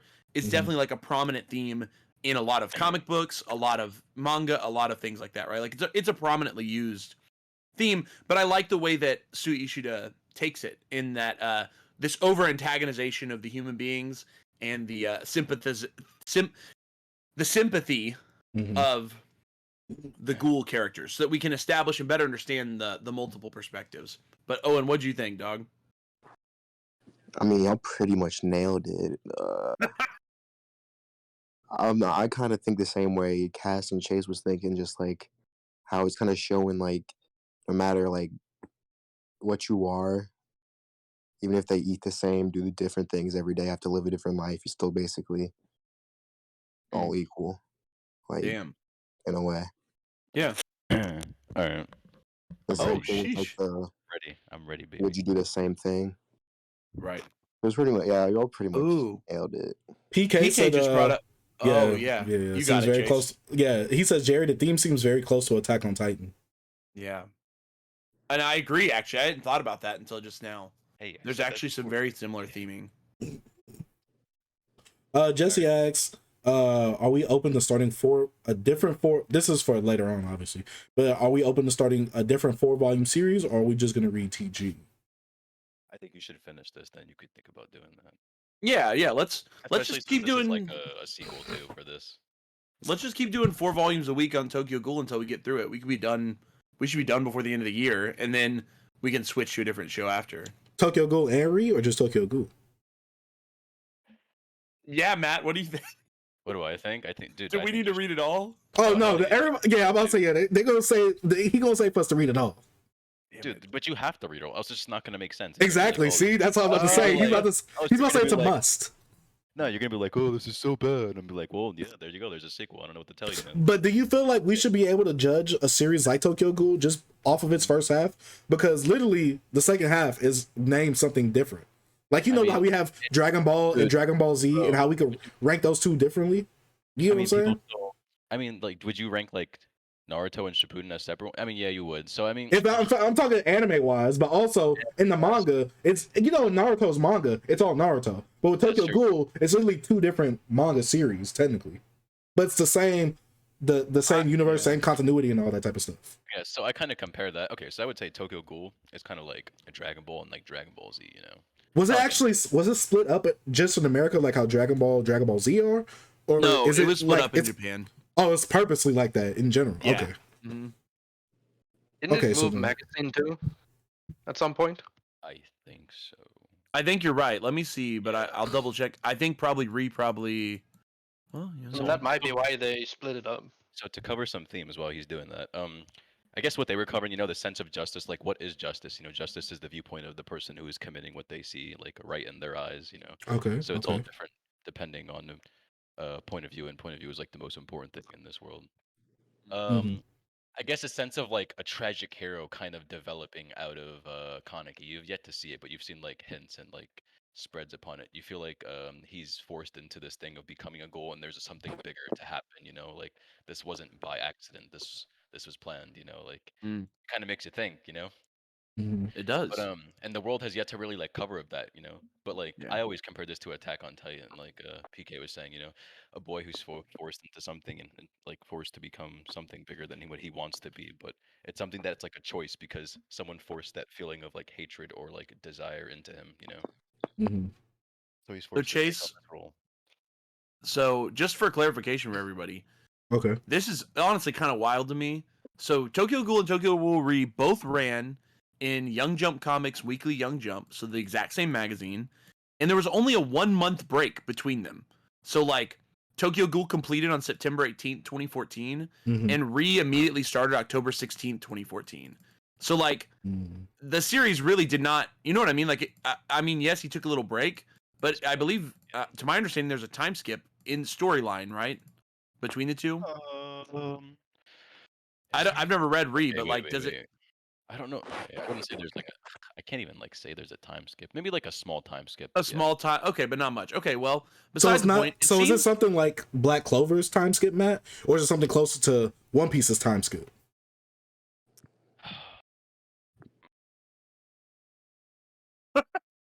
That's tough because like those skips are like power-up skips. Like this skip is kind of like a different skip. I would like say like I can't even like say it without spoiling it because it has a narrative intention, is what you're saying. Yeah, there's an intention behind this drastic change. There's a narrative, and it's skip. much Okay, more cool. fleshed out in the manga compared to the anime where it. All I'll say is, Chase, is that Ishida himself must have made the decision to retitle the series for the second half because I mean, it stayed in the same magazine, it stayed under the same imprint. He literally started it a month later. Like that means the author had some sort of purpose to retitle it as a sequel. Or just had general plans for a next sub series. Yeah, he must have known what he was doing when he went into it because they're both about the same length. It almost feels like maybe he really did plan for it to really be one big series, I don't know. and maybe there was some sort of fun rebranding thought in his head, or maybe his editor thought, hey, we should flip this and call it Re. I don't know, but there definitely seems to be there seems to be some thought. Like it seems like one continue. If you only took a 1 month break, to me that's not like, it's not like he went and planned a series, you know, a sequel for a year or two, came back and wrote Re. He literally took a month off and then just started doing it. You know what I mean? To, like draw the stuff, dude. Like for the art, and like, not even the actual like stuff in the story. Right. He probably did take a little vacation, but then he probably got right back to work. So to me, it's like I could see how the people could say it's really one full series. You know what I mean? Yeah, I kind of compare that to like JoJo's Part 8. Like the way I read it, like dude, I did not expect it to end in like that next chapter, but like there's still a lot of unanswered questions in Part 8, like that they're just hanging loose. Right. So Matt, I have to read this part to get it. Okay. Matt, I have to ask, did you read Tokyo Ghoul Weekly or did you like binge it? So I read the regular Ghoul Weekly, but I was like a little behind on that. Because I was gonna ask how Jerry brings up like all these threads being placed or, you know, being started at the beginning of the series. I want to know, since you had the obviously the opportunity to read it weekly as it was coming out, how did you feel with all this information being thrown at you while the series wasn't finished and you not knowing if there was going to be a re or not? By the way, Chase, I have to leave. All right, Jerry. Thank you for coming through. Bye, guys. Have a good rest of the book club. You guys were congrats to everybody. This was more you guys are doing great. And just for the record, before I leave, I do not hate Tokyo Ghoul. I don't hate it. Yes, he does. He does hate it. I am critical of it. I'm certainly looking at it through a critical lens. I didn't say that it and Boruto are exactly the same. I like this series more than Boruto. Let the record stand. I like Tokyo Ghoul more than Boruto and Fire Force. I like it much more than both those series. I would hope so. Is Tokyo Ghoul say much? Yeah, I know, but people are trying to put in my mouth that I like it. No, it's much better than both of those series. But I do think that there are some critical things that we've already touched on a lot of them tonight. But I think there's some things about the early part of this series that certainly didn't set it up for the grandest of successes. But we touched on a lot of it already. But I think that maybe based off 3 and 4, that there's some good stuff to come. I really do think so. So I do like it. For the fucking record, Jesse, You little shit. Oh, he wants me to say something to you too, Jerry. What? Jerry, your opinion is wrong. You don't understand how peak Tokyo Ghoul is. You said the art wasn't that great, but you said Tokyo Revengers art was beautiful despite Mikey looking like a lizard? I still love you, Jerry. Oh my.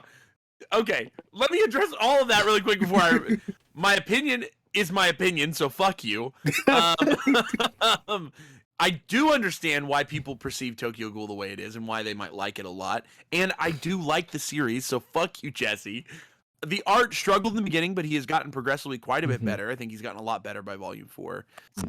But it's clear to me now that there was obviously an issue with some, assistants that maybe were impacting the level of the art. For me, I did really like a lot of Tokyo Revengers art, so I can't really say anything bad there. I think Tokyo Revengers looks really nice in most of its chapters. dude, for me, this is literally like a carbon copy of literally Attack on Titan, dude. Yeah. I mean, Attack on Titan gets a lot better. As you read, you'll understand what I'm saying. See, for me right now, it's still in that parasite zone for me. Yeah, it kind of is there, but for me, I just like when I finished Attack on Titan when it first came out, I was like, dude, this is literally just like Tokyo Ghoul. Like it's kind of. Oh yeah, there's a lot of similar theming, and they actually were coming out around the same time, weren't they? What's weird is I think they were coming out like almost at the exact same time. I have no idea. But Jerry, before you do leave, I have to ask. Titan started in 2009. Tokyo Ghoul started in 2011. So Titan had a 2-year head start on it. But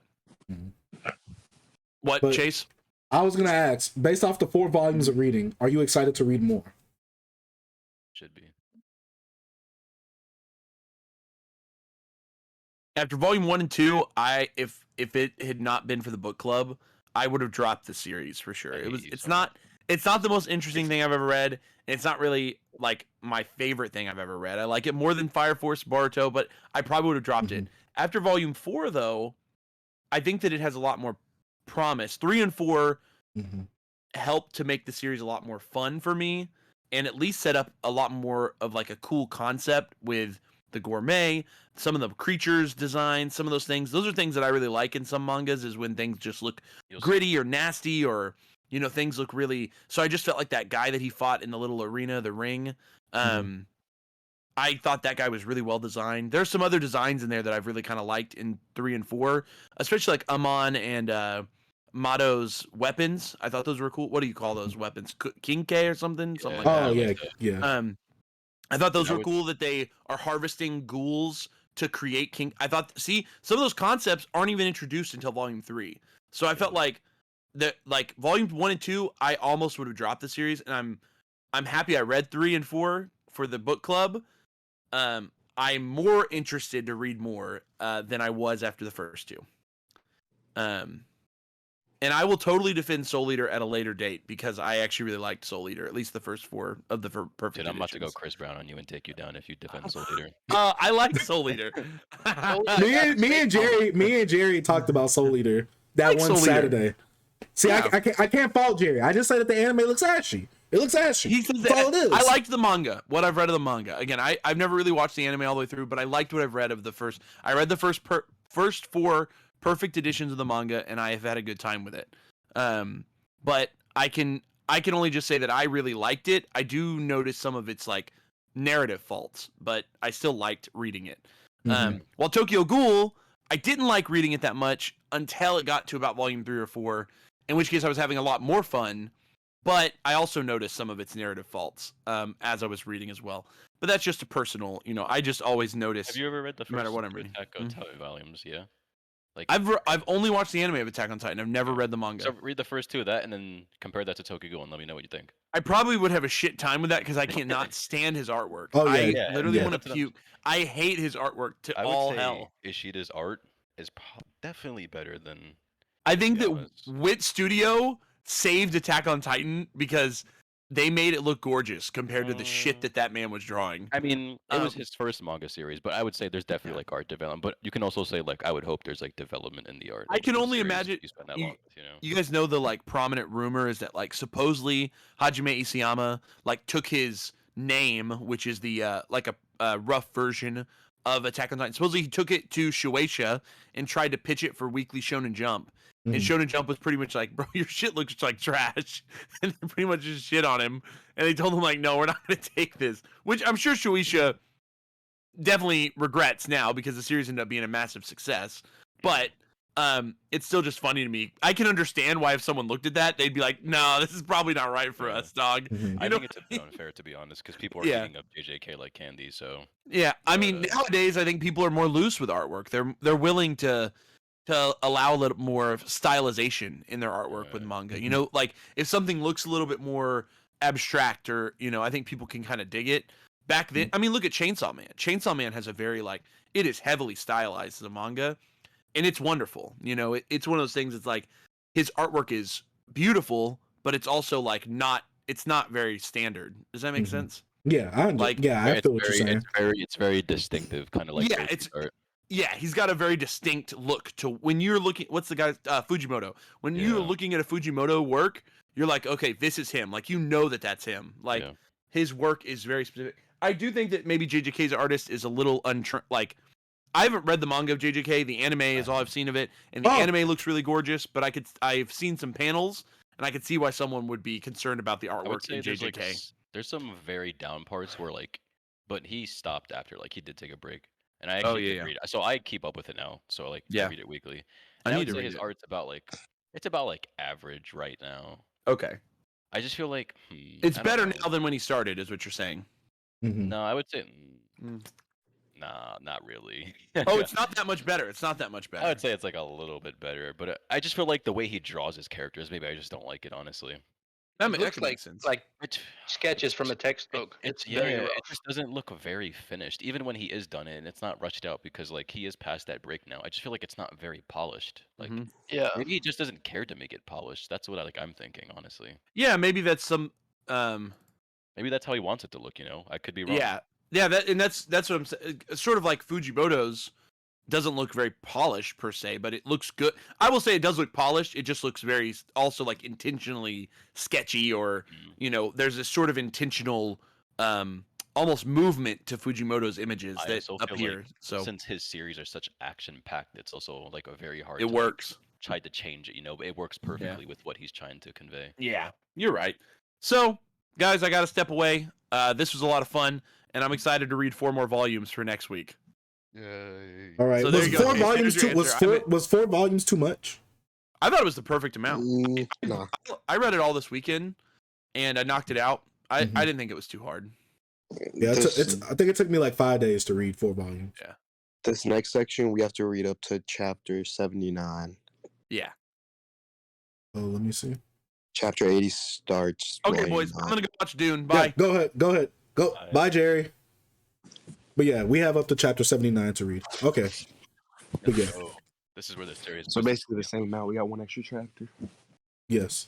Now, Owen, Cass, y'all have any any likes, dislikes about the series? I want to hear y'all's dislikes about the series.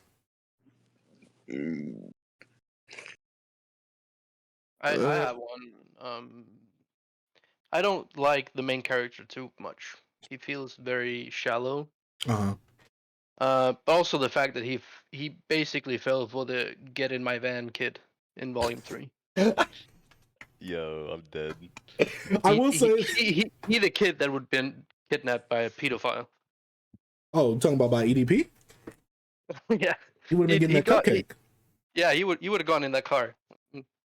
I mean, hey, but I feel like with Ken, there was no pre-established, I feel like I understand exactly where you're coming from, Cass, because to me he didn't have any pre-established goals. Yeah. And right now I feel like he still doesn't have a goal in mind. So the world is just hitting him and he's just gonna have to figure out how to work around things. Yeah. What about you, Owen? Oh, Owen did. Well, Owen's I didn't. So kind of like what you said, I don't like how some of the panels, fighting panels, you can't really tell what's going on. When I was reading, there's I would be staring at a panel trying to figure out what I'm even looking at, and I could barely even tell. Yeah, especially when it was the Kinke fighting Toka's Kagune. I was so confused. I was like, what is happening right now? I'm like, who is hitting who? Yeah, I don't really. Ken's like cool, I guess. He's done like amazing right now, at least. I kind of once y'all pointed it out, I kind of do see how it's kind of like Attack on Titan. Yeah. But I don't know, man. If I got like, Togo, I'd be crying too, man. I'm not gonna lie to you. I guess my thing is like, I guess when it comes to Tokyo Ghoul, like I'm still on the Parasite side of things because for me, he has this other, whatever in him, just like how Shinichi had Mickey, and he's gonna have to figure out like he has a duality of am I a human or am I like whatever this is that's in me now. So I guess I don't see the Attack on Titan yet because Eren got that put in him. Eren wasn't born with a Titan. I mean, to me, Eren's problem was never about him having the Titan and him being like his whole thing was anger. Like I want revenge. Like that was how I felt about Eren's character. It's also like I kind of got like a hint of like, hey, this is like destiny, Mm-hmm. Like it's your job to take the Attack Titan. True.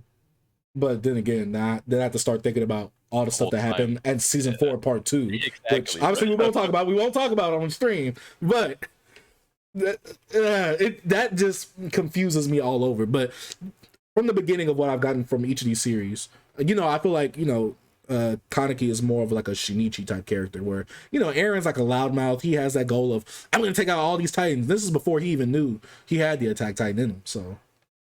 It's not like Ken Kaneki was out here like, I gotta take out all the ghouls. Kaneki was just like, oh, he had the Titan in him until like later though. Exactly. Like he always had it, but he never knew. But his goal was, I gotta avenge my mom essentially, or I gotta protect my city. Kaneki, he's just like, oh, I'm here, like I exist. But also that's like the idea of like kind of trying to like relate the character back to like someone who's perfectly human and getting thrown into like extreme situations and they're like forced to like change, Which is understandable. I guess one thing that I really haven't like seen him talk about yet is something like what happens when he gets older and he wants to fall in love or something like that. Like, he wants to have a family, like stuff like that. Like all of his dreams of being a regular human essentially has been shattered by him being a ghoul. Because obviously we've already seen in the manga, if a ghoul and a human get together and the woman ghoul gets impregnated by a human male, then the fetus gets eaten because the ghoul body reads it as a regular human and to eat upon it. And if it's a human with a ghoul baby, then the ghoul baby kills it or something like that. Well, I don't know if they said it, but can ghouls have babies with each other? That's how I would assume they're all born. Huh? That's how I would assume they're all born. Yeah. So I mean, I guess because I don't think everybody just I become a ghoul. Like I think they're born like as ghouls. Those ghouls. I think. Well, yeah, because the little girl's a ghoul. Like yeah. Yeah. So yeah, ghouls can have. I mean, yeah, he can still kind of have a family. I mean, it's not gonna be like a normal family, but you gotta think like my kid has to now deal with being a ghoul in this world type stuff. Yeah. I guess that's the type of stuff that I like think of. Not really worth having a family. Yes. Yeah, that's the type of stuff I think about. But yeah. Do we have any final thoughts, chat, and people in the actual call? I'm not sure. I'm not even on Discord. Let me switch tab back. Well, I'm looking at the chat. I have both on right. First season school. Wait. I don't really got much to say. I don't want to spoil much. You guys are still very early on. And see, that's the thing. That's why I'm like, I 4 volumes will set up a lot. So I think you will have a lot of content to discuss. And this is about to be like, well, let me see. Let me look at the 4 volumes again. We're going up to volume 8. For those who don't know, we're going from volume 5 all the way to volume 8. And I'm really curious because the anime stops around volume 7 or 8, right? The anime season 1. I'm glad you don't remember the anime because it's so different, dude. Like it's a lot different. Yeah, I don't. The only thing I remember is I'll say something loose, but like count backwards from 7. I mean, count backwards from 100 to 7 by 7s, whatever. That's the only thing I remember. But like, there's also a lot of stuff that happens like after that too. Like that is just nothing like it, and it definitely makes the story like more enticing as well because a lot more mystery that is shrouded into the world. I mean, because right after next week's next 4 volumes, we're almost basically done with the series almost at that point because we're hitting the middle-ish. So you meet some interesting people. within these next 4 volumes that we're about to read? Even then, yeah. Even then, you definitely meet someone at the end of volume 8. I feel like when we finish this, we should do like a group vote to see if we should read Re or move on, and if we want to read Re solo, we can. Yeah. I do agree. Because I know every Tokyo Ghoul might not be for everybody. Yeah. So we'll definitely do something like that on one. And Jesse has quick question. Does pizza ruin your drunk? I've been drinking and have a pizza. I need answers. I don't know. Usually when I would get out after the bar, I would get pizza and it'd be amazing. So I don't think it really ruins it. It kind of makes it better. I honestly think any type of food just brings down. Yeah, I'm about to say because the food absorbs it, and then it's pizza, so it's breading. So it's gonna that bread's gonna soak it. Go out. It's true. Yes, unless you want alcohol poisoning if you drink a lot. I mean, it depends what you eat. Yeah, that's true. Because if I want to get drunk fast, I'm not gonna eat. But if I want to, make sure I wake up good in the morning and I eat something the same night. Still eat and get drunk fast. There's no in between. Yeah, true. But yeah, guys, that was the first meeting for the book club. How you guys feel about it? How's everybody in the chat feel about it? That was very productive. It was good. I think after these first 4 volumes, I feel a little more open to Tokyo Ghoul because I'm not gonna lie. When I was first reading it, them first 2 volumes, I was trucking. It took me like 3 days to get to them first 2 volumes. I was like, "Woo, these things is woo." I don't know, but then we got to the action, and y'all boys know I like my action. I was like, "All right, I can get down with this." I want to see how they flesh out the power system, because once you bring a power system in, that's all I'm about. And I gotta see if he's a solo. I gotta see if he solos any verses too. To be honest, they introduced some other wild ghouls. I'm not gonna lie. Like, they're pretty cracked. I mean, I've seen this Jason dude. I know this Jason dude is serious. Yo, he's nothing to like when you finish the whole entire. I don't even know if you'll ever read Re, but like the people in Re are nuts. This sounds like some Yu Yu Hakusho type stuff right now. Like the art, it gets even better. Like his art of like how he depicts ghouls are like super clean and crisp.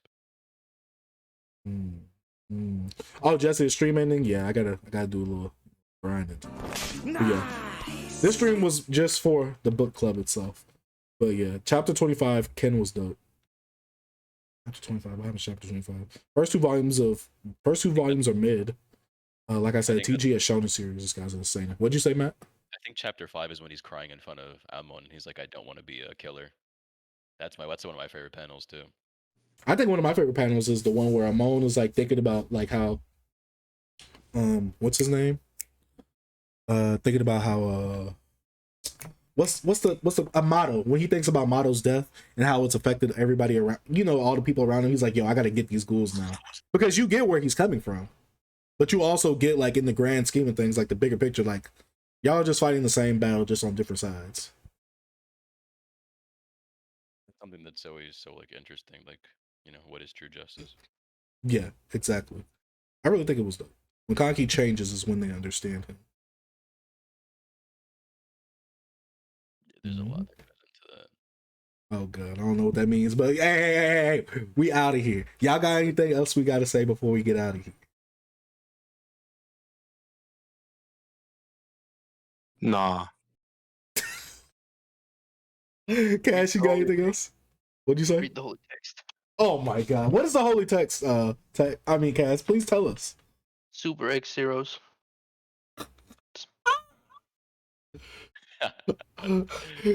Matt, do you have anything to say? Yo, read Awashi, please. That's all. It's better than Blue Lock. They said it. They said me. I ain't got nothing else. Okay, guys, thank you guys for coming through. I'm about to end the stage. That way I can end the stream. All right. All right, guys.